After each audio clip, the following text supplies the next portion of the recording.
فرعون کو اس نے وہ خواب دیکھ لیا تھا کہ ایک ستارہ اٹھے گا اور پھر وہ گرے گا تو میری ساری سلطنت کو تباہ کر دے گا۔ نجومیوں سے اس نے پوچھ لیا، اس نے کہا کہ ایک بچہ پیدا ہوگا جو تیری سلطنت کو تباہ کرے گا۔ چاہیے تو یہ تھا کہ وہ توبہ کرتا، لیکن اس نے کیا کیا کہ اس نے بچوں کو قتل کرانا شروع کیا۔ یذبحون ابناءکم، ذبح کرا دیتا تھا تمہارے بیٹوں اور بچیوں کو وہ زندہ رکھتا تھا۔ تو حضرت موسیٰ جب پیدا ہوئے تو ان کی والدہ نے پتہ کیا کیا، ان کو ایک صندوق میں بند کر کے دریا میں بہا دیا۔ اب دریا میں بہتے جا رہے ہیں تو ماں تھی تو پریشان بھی ہو گئی، ان کی ہمشیرہ کو کہنے لگی ذرا دھیان رکھنا کدھر جاتے ہیں۔ حضرت موسیٰ علیہ السلام دریا میں بہتے بہتے نا، فرعون نے نا دریا کے کنارے مکان بنایا ہوا تھا۔ آپ کو پتہ ہے بادشاہوں کا ذوق ہوتا ہے، آج کل ہمارے جو حکمران ہیں انہوں نے اس کا نام فارم ہاؤس رکھا ہوا ہے، میرا فارم ہاؤس، اور پرانے زمانے میں لوگ ڈیرا کہتے تھے۔ تو اس نے بھی اس طرح کا فارم ہاؤس بنایا ہوا تھا۔ وہاں پہ حضرت موسیٰ علیہ السلام تیرتے ہوئے تابوت کے اندر، صندوق کے اندر جا رہے ہیں۔ فرعون اور ان کی بیوی حضرت آسیہ بے اولاد تھیں، بڑی تڑپ تھی بیٹے کی، وہ بھی وہاں کھڑی تھی۔ صندوق تیرتا ہوا آیا تو فرعون نے کہا کہ جاؤ پکڑ کے لاؤ دیکھو کیا ہے۔ جب وہ لے کے آئے نا تو آپ کی ہمشیرہ جو نگرانی کر رہی تھی پریشان ہوگی کہ یہ تو اس کے ہاتھ لگ گئے، یہ تو اب مار ڈالے گا۔ لیکن جب خوبصورت اور چمکتا ہوا بچہ دیکھا تو بی بی آسیہ کہنے لگی یہ بنی اسرائیل کا ہے ہی نہیں، یہ تو پتہ نہیں کہاں سے بہتا ہوا یہاں آ گیا ہے، تم ایسے ہی چھوڑ، یہ پتہ نہیں کہاں سے رکھ نہ لیں، رکھ نہ لیں۔ تو حضرت موسیٰ علیہ السلام وہ کہنے لگا نہیں انہی کے ہیں، موسیٰ علیہ السلام اسی کے ہیں۔ تو آسیہ کہنے لگی تیرے تو سر پہ نا بس بھوت ہی سوار ہو گیا، ہر وقت وہی لوگ تجھے یاد رہتے، یہ پتہ نہیں کہاں سے بہ کے آیا۔ اب رکھ لیا، مان گیا فرعون۔ آپ فرعون کے گھر میں جو اس لیے بچے مروا رہا تھا کہ میری سلطنت حضرت موسیٰ پیدا نہ ہو جائیں، تو اسی کے گھر میں پرورش پانے لگے، اسی کے گھر میں۔ اب عورتیں منگائیں گئی دودھ پلانے کے لیے، تو حضرت موسیٰ علیہ السلام کسی بی بی کا دودھ نہیں پیتے، تو آپ کی ہمشیرہ نہ وہیں دائیں بائیں گھومتی رہتی۔ تو کہنے لگی جناب آسیہ سے کہ میں ایک بی بی کو جانتی ہوں، بڑی صاف ستھری ہے، مجھے امید ہے یہ بچہ اس کا دودھ پیے گا۔ تو فرعون کہنے لگا دوڑ کے لا، تو اپنی والدہ کو لے کے آئیں تو حضرت موسیٰ نے فوراً دودھ پینا شروع کر دیا۔ فرعون کو پھر تھوڑا شک ہوا۔ ایک روایت یوں بھی لکھی ہے بعض لوگوں نے کہ فرعون ایک دن اٹھایا ہوا تھا حضرت موسیٰ کی، ابھی تھوڑی سی عمر تھی، تو آپ نے اس کی داڑھی پکڑ کے تو ایک گھونسا دے مارا، جلالی تو شروع سے ہے نا۔ تو کہنے لگا آسیہ تو مان نہ مان یہ بچہ وہی ہے۔ تو حضرت بی بی آسیہ کہنے لگی کہ تجھے غلط فہمی ہے، یہ وہ نہیں ہے۔ اس نے کہا دیکھو نا یہ تو اٹھاتی ہے تو پیار کرتا ہے، اور میرے جب قریب آتا ہے تو اس کے لب و لہجے میں تلخی محسوس کرتا ہوں۔ اس نے کہا بچوں کو کیا پتا۔ خیر ایک طرف اس نے کھانے پینے کی چیزیں رکھ دی، ایک طرف انگارے رکھ دیے۔ وہ بھی حضرت آسیہ کہتی ہیں کہ تجھے سمجھ آئے بچے بچے ہوتے ہیں۔ حضرت موسیٰ بچے تو تھے پر تھے تو اللہ کے نبی نا، اللہ کے نبی تھے۔ جب اس نے کہا نا یہ بچے ہیں، تو حضرت موسیٰ علیہ السلام بجائے انگاروں کی طرف جانے کے، نبی تھے، وہ سیدھے کھانے پینے والی چیزوں کی طرف بڑھنے لگے۔ فرعون کہنے لگا اب بتا۔ اللہ تعالیٰ نے حضرت جبریل کو بھیجا، انہوں نے کہا ادھر نہیں جانا آپ ادھر جائیے۔ تو آپ آگ کی طرف گئے اور ایک کوئلہ اٹھا کے زبان پہ رکھ لیا۔ تو آسیہ کہنے لگی سمجھ آئی، بچے کو کیا پتا کدھر جانا ہے کدھر نہیں جانا، اگر وہ اتنا ہی خیال ہوتا وہی بچہ ہوتا تو آگ۔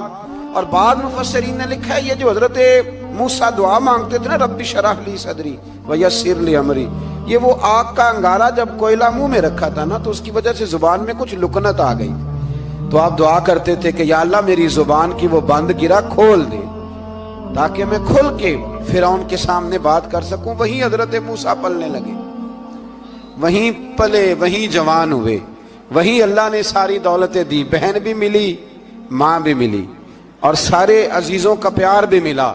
اسی گھر کے اندر اللہ نے پرورش کر کے فرعون کے ظلم سے بنی اسرائیل کو نجات عطا فرمائی۔ موسیٰ پھر فرعون کے گھر میں پلنے لگے، اور جب جوان ہو گئے تو فرعون کے ہاں جو ظلم ہوتا تھا حضرت موسیٰ اس پر بول پڑتے تھے، جلال فرماتے۔ تو فرعون پھر ناراض رہنے لگا، یہاں تک کہ اس نے آپ کو نکال دیا آپ تشریف لے گئے وہاں سے. تو حضرت موسیٰ ایک دن شام کے وقت دوبارہ آئے بستی میں، لوگ سوئے ہوئے تھے. تو دو آدمی، ایک بنی اسرائیل میں سے اور ایک فرعون کی اپنی قوم میں سے، وہ دونوں آپس میں جھگڑ رہے تھے. لیکن وہ جو حضرت موسیٰ کی بنی اسرائیل کی قوم کا شخص تھا، اس پر وہ قبطی، وہ جو فرعون کے قریبی لوگوں میں سے تھا، وہ ظلم کر رہا تھا اور بوجھ اٹھانے کی بات کر رہا تھا. اب اس نے حضرت موسیٰ کو پکارا کہ یہ دیکھے میرے ساتھ کس طرح کی بات کر رہا ہے. تو حضرت موسیٰ کا ارادہ بھی نہیں تھا، آپ نے بس اس کو سمجھایا. پر کچھ لوگوں کو سمجھ، تو حضرت موسیٰ نے پھر ایک مکہ مارا، ایک گھونسا مارا، صرف ایک ہی. یہ کئی تگڑے اور دلیر اس طرح کے بھی ہوتے ہیں کہ گھونسا ایک بھی برداشت نہیں کرتے. وہ ایک مارا، آدمی دھڑام سے زمین پہ گرا اور ماری گیا. حضرت موسیٰ کا ارادہ نہیں تھا لیکن وہ مر گیا. حضرت موسیٰ علیہ السلام نے اس بات پر اپنے رب سے استغفار بھی فرمائی. قرآن کہتا ہے کہ انہوں نے معافی چاہی کہ اللہ میرا ارادہ نہیں تھا. بہرحال اگلے دن نا حضرت موسیٰ دوبارہ آئے. وہ سنا کرتے تھے نا ہم کہ بیوقوف دوست سے عقل مند دشمن بہتر ہوتا ہے. وہ کم از کم دشمنی تو عقل مندی سے کرتا ہے نا، لیکن جو بیوقوف دوست ہو بیوقوفی. حضرت موسیٰ دوبارہ آئے تو وہ بنی اسرائیلی اگلے دن کسی اور سے جھگڑا کر رہا تھا. پھر اس نے مدد کے لیے پکارا تو حضرت موسیٰ کہنے لگے مجھے لگتا یہ ہے کہ تیری عادت ہے، تو خود بڑا جھگڑالو ہے، تو نے روز نیا جھگڑا شروع کیا ہوتا ہے. حضرت موسیٰ جب اس کی طرف بڑھے نہ ڈانٹنے کے لیے تو اس نے شور کرنا شروع کر دیا. کہنے لگتا ہے جس طرح آپ نے اسے کل قتل کیا تھا مجھے بھی قتل ہی کریں گے. یہ انسانوں کا مزاج ہے کہ آپ جب تک کسی کے طبیعت کے مطابق چلیں گے وہ راضی رہتا ہے، اور ذرا آپ اس کی طبیعت سے ہٹتے ہیں تو وہ شور کرتا ہے. اس نے کہا جی آپ مجھے بھی لگتا ہے ماریں گے. حضرت موسیٰ کلیم اللہ علیہ نبینا علیہ السلام کے بارے میں جب اس نے شور کیا تو بات پھر فرعون کے دربار تک گئی. وہ تو پہلے ہی بہانہ تلاش کر رہا تھا. اس نے کہا ڈھونڈو، پکڑو اور معاذ اللہ شہید کریں گے. کسی نے آ کے خبر دی کہ آپ یہاں سے ہجرت کر جائیں، اس لیے کہ آپ کے لیے یہاں حالات درست. اور بھائی یہ چھوڑ دیا کریں بات کہ فلاں آدمی کے حق میں فلاں جگہ حالات کیسے خراب ہوئے. تو نبی کریم علیہ السلام مکہ چھوڑ کے کیوں آئے؟ حضرت موسیٰ علیہ السلام نے ہجرت کیوں فرمائی؟ یہ ایک ایسی عجیب بحث ہے جس کو لوگ بلا وجہ چھوڑ دیتے، بلا وجہ چھیڑ دیتے ہیں. اور بالخصوص ایک خاتون نے ایک دفعہ مجھے پیغام دیا تو میں بڑی اس کی بات سن کے مجھے عجیب لگا. وہ کہنے لگی کہ دوسری جگہ میری شادی ہوئی ہے، مجھے طلاق ہو گئی تھی، تو مجھے ایک تانا روز سننے کو ملتا ہے تو اتنی اچھی ہوتی تو وہاں نہ رہ لیتی. تو بھئی یہ کوئی تانے والی بات ہے؟ کوئی ضروری ہے کہ بیوی غلط ہوتی ہے تو طلاق ہوتی ہے؟ اللہ کے محبوب علیہ السلام کی دو صاحبزادیوں کو ابو لہب کے دو بیٹوں نے طلاق بھیج دی تھی. کس کی غلطی تھی؟ تو آپ کیا کہہ سکتے ہیں یہاں کیوں طلاق؟ تو اتنی جلدی بات تھوڑی کر دیں گے آپ، تھوڑی احتیاط فرمائیں بولنے میں. تو حضرت موسیٰ علیہ السلام وہاں سے نکلے اور آپ مدین کی طرف چلے گئے. مدین وہ علاقہ تھا جہاں فرعون کی حکومت کوئی نہیں تھی. حضرت موسیٰ جیسے ہی وہاں پہنچے تو ان کے اندر ایک جذبہ تھا، ظلم ہوتا نہیں دیکھ سکتے. جب وہاں پہنچے تو انہوں نے دیکھا لوگ اپنے اپنے جانوروں کو گھاٹ پہ پانی پلا رہے ہیں اور دو خواتین ہیں وہ بالکل پیچھے کھڑی ہیں. تو حضرت موسیٰ کلیم آگے بڑھ کے کہنے لگے تم کیوں نہیں پانی پلاتی؟ تو وہ کہنے لگی ہمارا بھائی کوئی نہیں، باپ ہمارا بوڑھا ہے. اللہ اکبر. مجبوری یہ ہے، ہم ہیں بھی پردہ دار گھرانے کی، مجبوری ہماری یہ ہے کہ جب تک یہ سارے لوگ پانی پلا نہیں لیں گے اتنی دیر تک ہماری باری نہیں آئے گی. تو حضرت موسیٰ کلیم اللہ علیہ السلام فرمانے لگے اچھا یہ بات ہے تو جانور مجھے دو. وہ ہو یہ رہا تھا کہ چونکہ مرد پانی پلا رہے تھے تو اور جتنے بھی مرد آتے جاتے تھے وہ گھستے جاتے تھے اور عورتیں بیچاری کھڑی تھیں. حضرت موسیٰ جھٹ سے آگے بڑھے، پیچھے ہٹو. ان دو خواتین پاک باز عورتوں کے جانوروں کو پانی پلایا اور پھر آپ دوبارہ وہیں بیٹھ گئے. وہ بیبیاں جلدی جلدی گھر گئیں، جا کے اپنے والد سے کہنے لگی ابا جی کمال ہو گیا، اس بستی میں ایک ایسا آدمی ملا ہے جو عورتوں کی طرف دیکھتا ہے تو نیکی کرنے کے لیے آگے بڑھتا ہے، جو مجبور اور بے کس کے لیے اچھے جذبات رکھتا ہے. فرمایا جلدی لاؤ.